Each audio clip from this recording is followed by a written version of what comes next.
En este proyecto lo que estamos haciendo es, adelante por favor, cómo aplicar las fuentes alternas de energía a las grandes ciudades de México, y una de ellas es el Distrito Federal. Se habla mucho sobre ello, pero se ha hecho poco en nuestro país referente a este tema.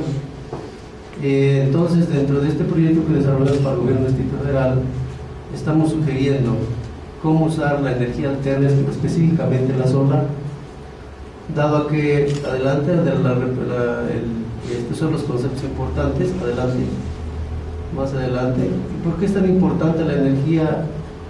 Porque a nosotros lo que nos interesa es la energía eléctrica, y el DF consume una gran cantidad de energía eléctrica.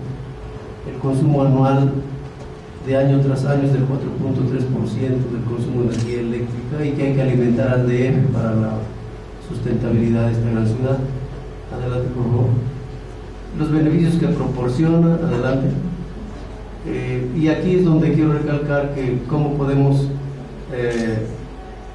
ayudar a mantener una sustentabilidad en el Distrito Federal. Al aprovechamiento de la energía solar son desde el punto de vista térmico y fotovoltaico. Las celdas fotovoltaicas han bajado mucho de precio, y la energía solar térmica pues nos ayuda mucho para el calentamiento de agua en nuestros hogares.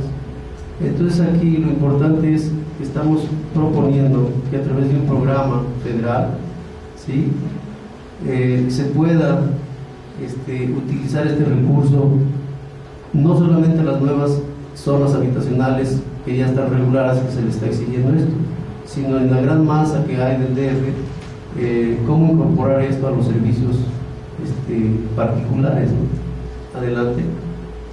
Y bueno, la energía solar es importante por el uso que tiene, y sabemos que sin ella pues ya parece que es imprescindible vivir sin energía solar, sin energía eléctrica. Adelante.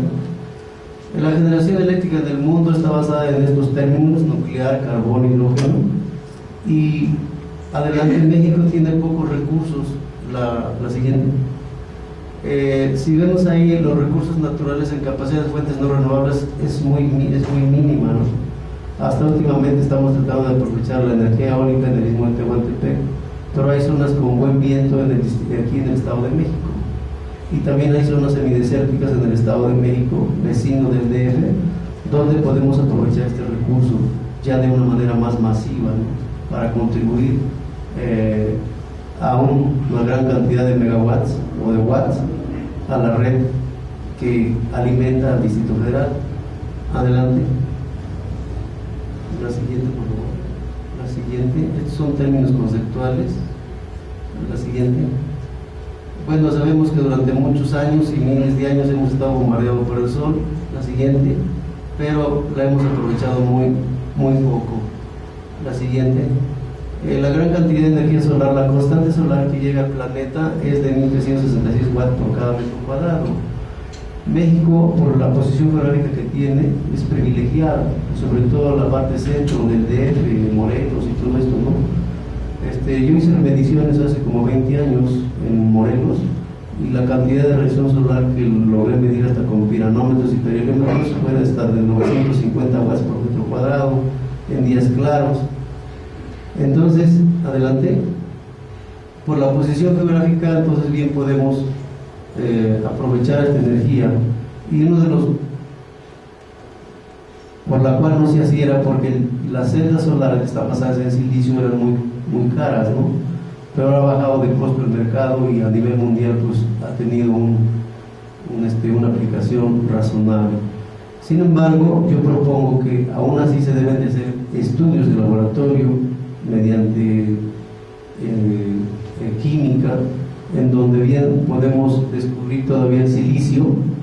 El silicio lo podemos descubrir más ampliamente, ¿no? O sea, a través de fundirlo con nuevas estructuras, nuevos fractales, de tal manera de que la cantidad de radiación solar que incida en una celda solar por metro cuadrado pueda aprovechar mejor la cantidad de fotones de luz y producir más cantidad de energía eléctrica. Actualmente las celdas de silicio en promedio, un metro cuadrado genera entre 800 y 800 watts por metro cuadrado.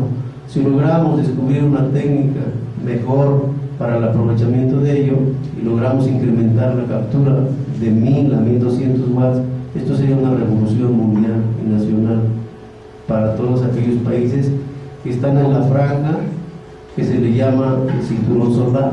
No solo México está en esa franja de latitud, que es de 0 grados a 30 grados de latitud norte.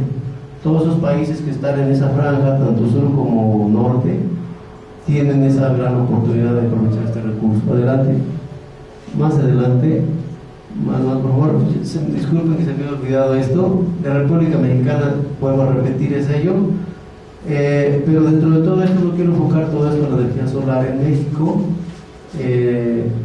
Específicamente he estado proponiendo para el DF, pero también hay otros problemas como los combustibles.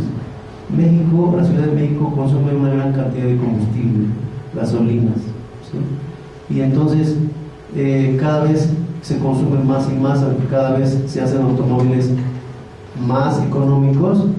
De cualquier manera hay que abastecer una gran cantidad de combustibles, y aquí pues en el video no la copié y quería presentarles el Golfo de México, donde en el Golfo de México, durante muchos estudios que se han hecho, yo participé en nuevos cruceros oceanográficos.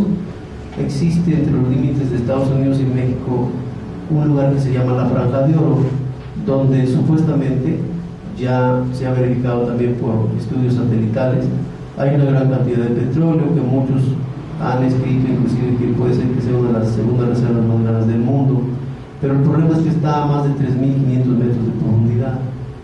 El estudio que realizamos fue para conocer las corrientes oceánicas y darle esta información a Pemex, a Comisión Federal y a otras instituciones para ver cómo se mueven las plataformas y cómo perforar esa gran profundidad.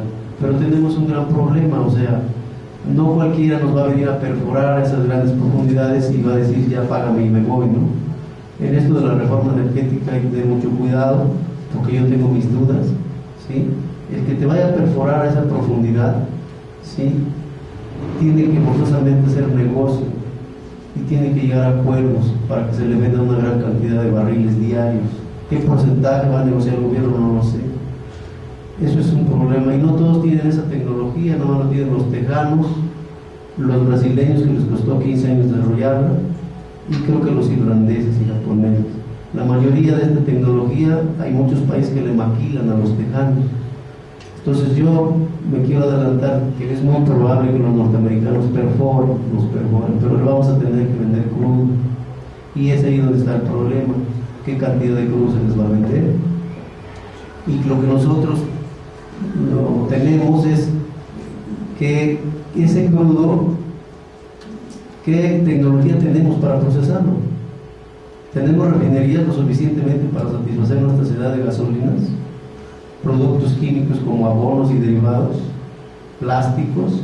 O sea, eso no lo dicen, que yo lo vea no lo mencionan, ¿no? Entonces ahí es donde está el problema. O sea, es muy importante extraer el petróleo, sí. Hay una regla internacional que si un país dentro de sus territorios marítimos no explota o no hace estudios para explotación de recursos de mantos petroleros en 10 años, cualquier país puede venir y hacerlo. Es una regla internacional, yo no la conocía cuando la vi y de tope, ¿no?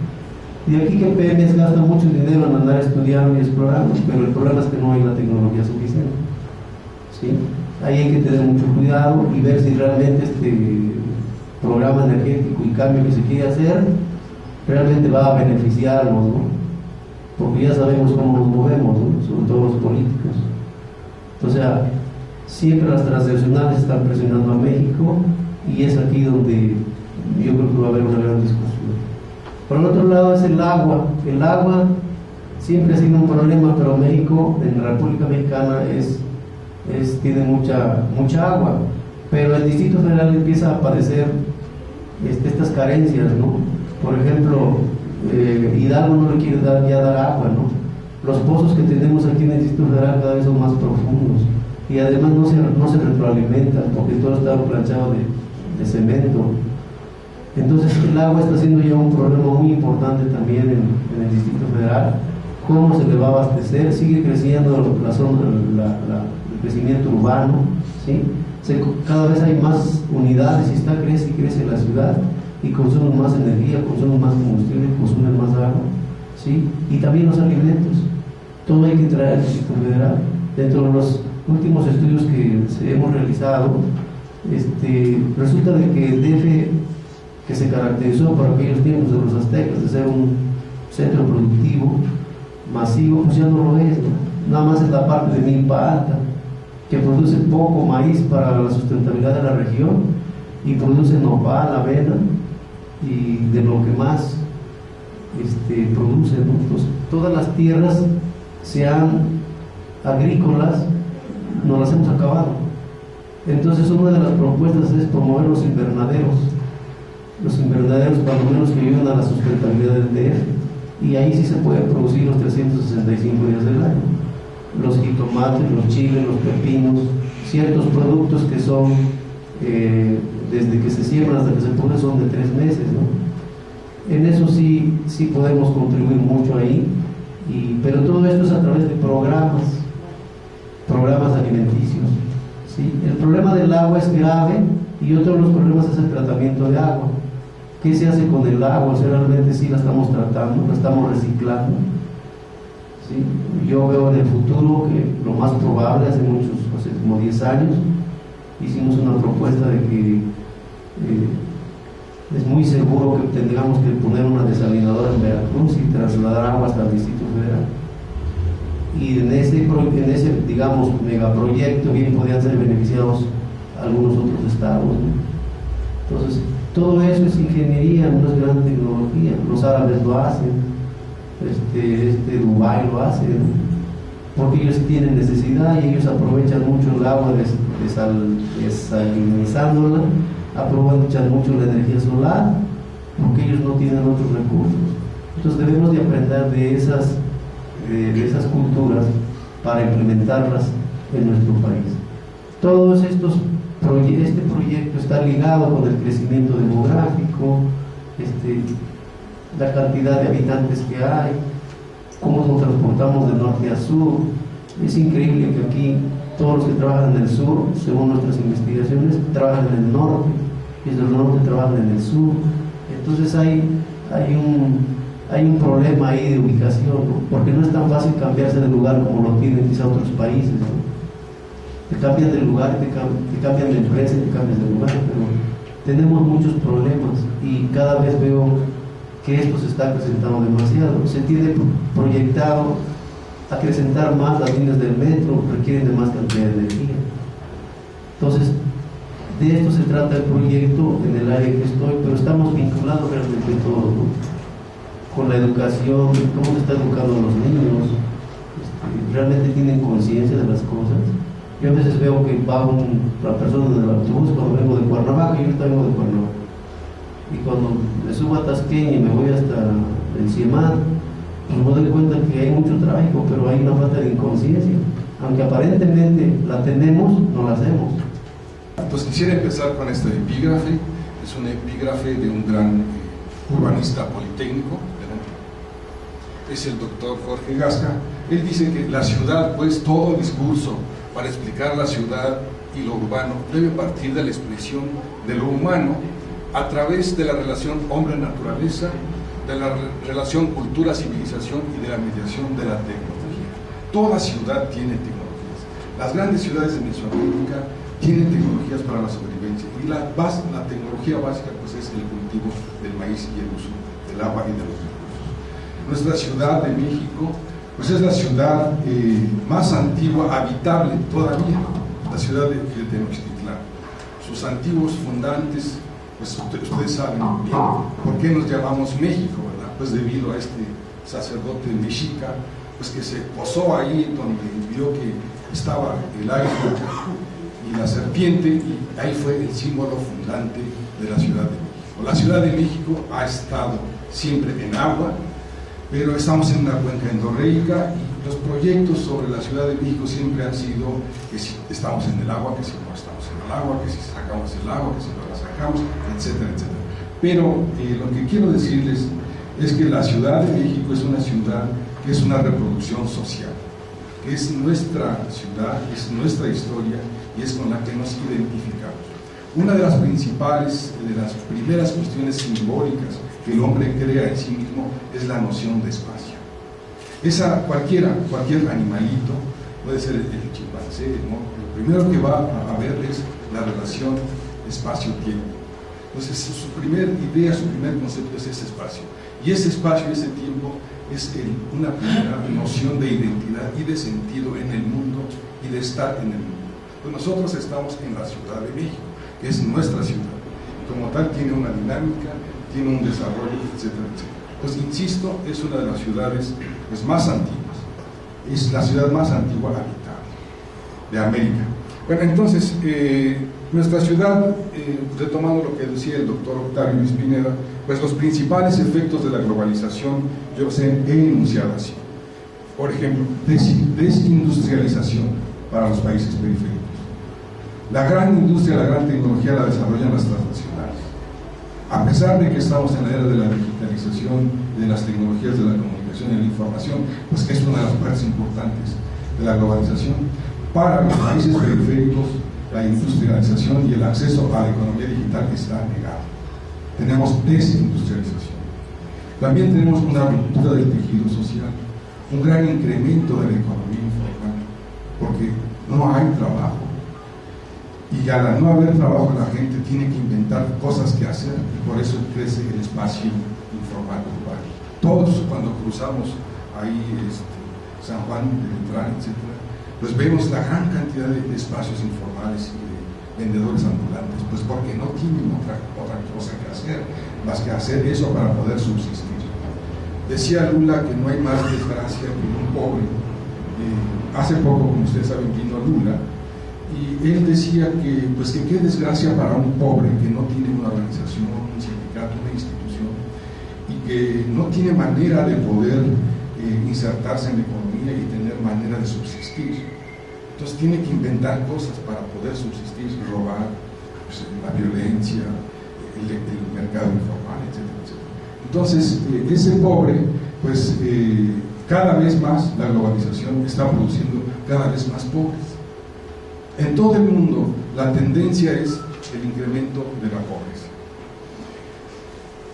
También al mismo tiempo hay otro fenómeno gravísimo, que es las exigencias de productividad y competitividad a todos los trabajadores, y al mismo tiempo la precarización de las condiciones de trabajo, que es el caso de los maestros. A los maestros les van a exigir mayor productividad, mayor competitividad, pero con condiciones de trabajo precarias. Pero el capitalismo así es, y el capitalismo global así es la extracción de capital.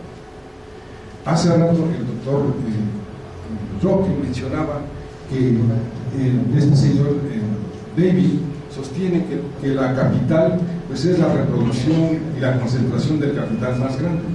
Aquí en nuestra ciudad el capital más grande, la concentración más grande del capital va del Zócalo a Santa Fe. En esa vía se juntan más o menos entre 2 millones de mexicanos que tienen y concentran el consumo suntuario, y están los bancos, están los antros, están todo el conjunto de organizaciones que hacen posible que eso siga. Por ejemplo, la Torre Mayor, ¿verdad?, donde están concentrados los bancos, ¿verdad?, gran cantidad de bancos. Entonces, ahí está el dinero, ahí está la concentración del capital. Hay un problema, y al mismo tiempo que hay ese problema, hay una gran concentración de los pobres en las zonas periféricas. Eso produce pues la diferenciación socioespacial muy grande. Esa diferenciación socioespacial es gravísima. ¿Por qué? Porque resulta ser que al pobre le cuesta más trabajo ir al centro de trabajo, a los centros de que al estratos elevados altos.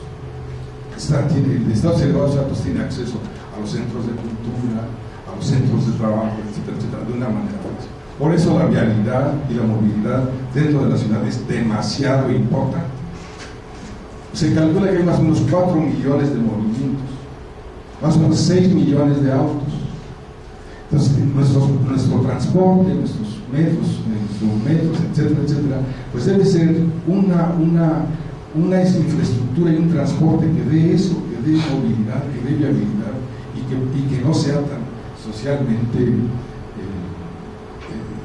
desigual. Entonces, también, como bien dice el doctor Zambrano, el principal problema del deterioro ambiental, nada más y nada menos, es el calentamiento global. El calentamiento global es producto de la combustión del CO2 y la gravedad del calentamiento global es que afecta a todos los modos de vida de la diversidad biológica y por ende a nosotros mismos. Nosotros, si no hay diversidad, es decir, el calentamiento global lo primero que va a hacer es acabar la diversidad biológica. Y si acaba la diversidad biológica nos va a pegar a nosotros, porque nosotros necesitamos reproducir cosas para comer. Entonces ese es un problema grave. Entonces pues ese es otro problema gravísimo, pues es el de la huella ecológica. Es un desastre la cantidad de energía que consumimos por habitante y por casa, y no hay posibilidades de ahorro, que necesitamos nosotros tener energías alternas. Entonces pues los efectos de la globalización asociados a la ausencia del Estado y a que el Estado no interviene de una manera, como un Estado poderoso para poder decidir a qué sí y qué no, eso afecta mucho la economía y la parte social. Digamos que actualmente los grandes movimientos que se han dado, como los movimientos de los ocupas, los movimientos de los indignados, los movimientos del Paso Libre en Brasil o los movimientos del ZL en México, son movimientos que están fuera de las estructuras, no tienen espacios. El capitalismo es tan fuerte y poderoso que no permite salir. La única manera en que salen es a través de las redes, y esa es la única manera en que se organiza. Entonces son nuevos modos de organizarse de los nuevos movimientos y el uso de las tecnologías.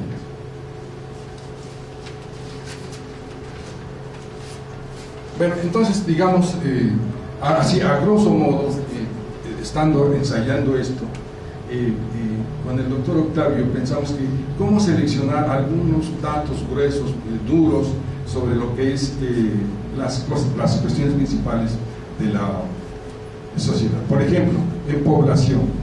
Para mí el problema más grave en población es el grupo 18-24, que son los jóvenes, y que son 7 millones de jóvenes que no tienen acceso al empleo y no tienen acceso a la educación.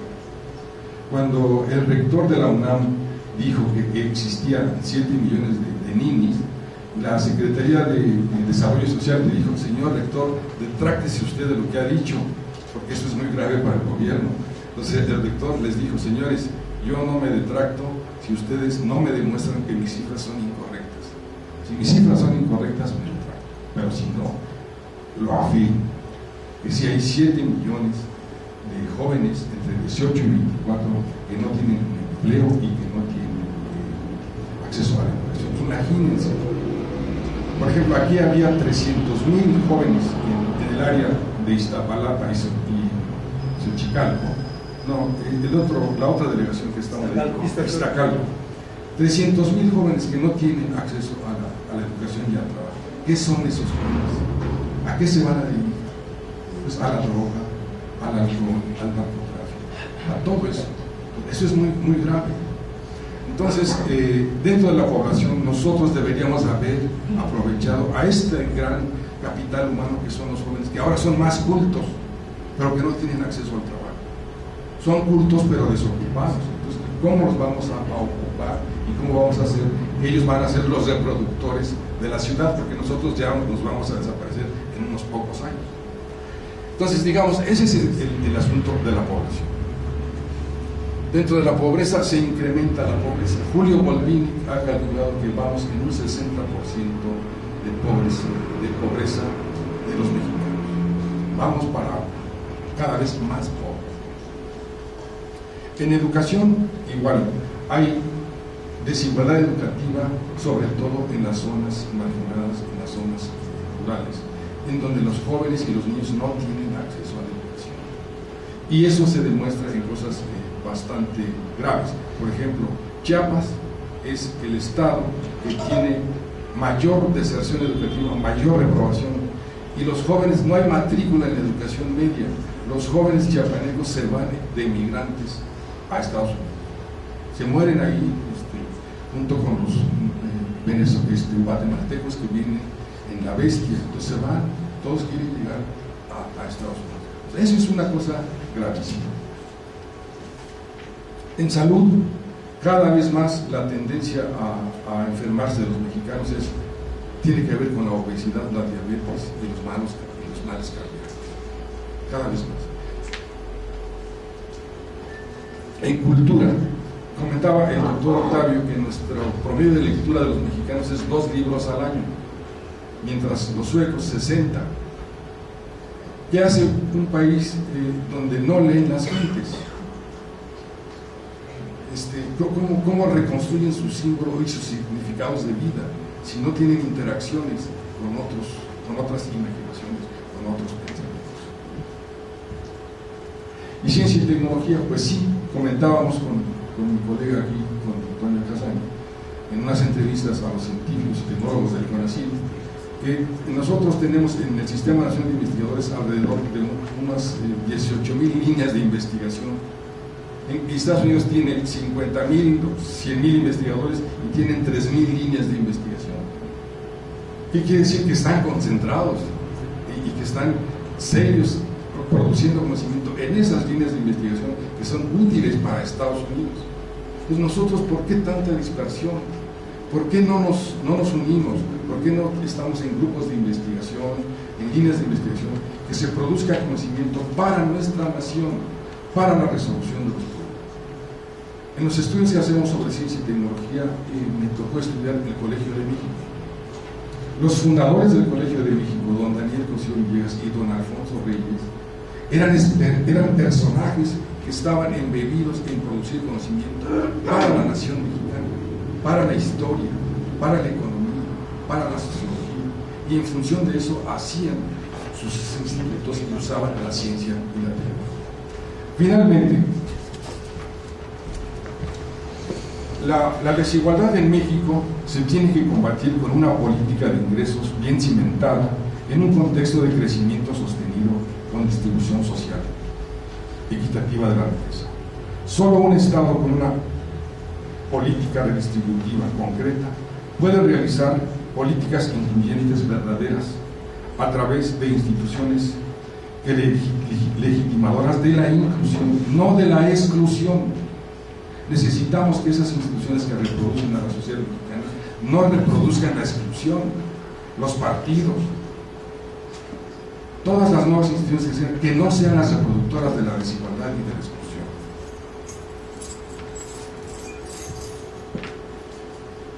Son los dirigentes de cada país quienes determinan con sus políticas la prosperidad o pobreza de su territorio, crean instituciones para hacer desarrollo sostenido y redistribución de la riqueza, y controlan el mercado y generan trabajo e identidad nacional. La conexión entre instituciones políticas y económicas da como resultado prosperidad o pobreza. Un país con instituciones basadas en políticas extractivas se olvida de la inclusión social y crean una reproducción social institucional que reproduce la pobreza. En cambio, un país con instituciones basadas en políticas incluyentes promueve la innovación científica, tecnológica, la revolución industrial y el fomento de la identidad cultural. Entonces, nuestro proyecto pretende eso, pretende desde una perspectiva multidisciplinaria e interdisciplinaria generar conocimiento económicamente sustentable y socialmente inclusivo. De no ser así, las cuestiones científicas ya no pueden producir más desigualdad, más exclusión. A mí me encantó una protesta que hicieron los estudiantes harvardianos, y que dijeron: nosotros ya no queremos que nos enseñen los mismos textos de economía, que son los que producen esta misma situación y reproducen la misma situación.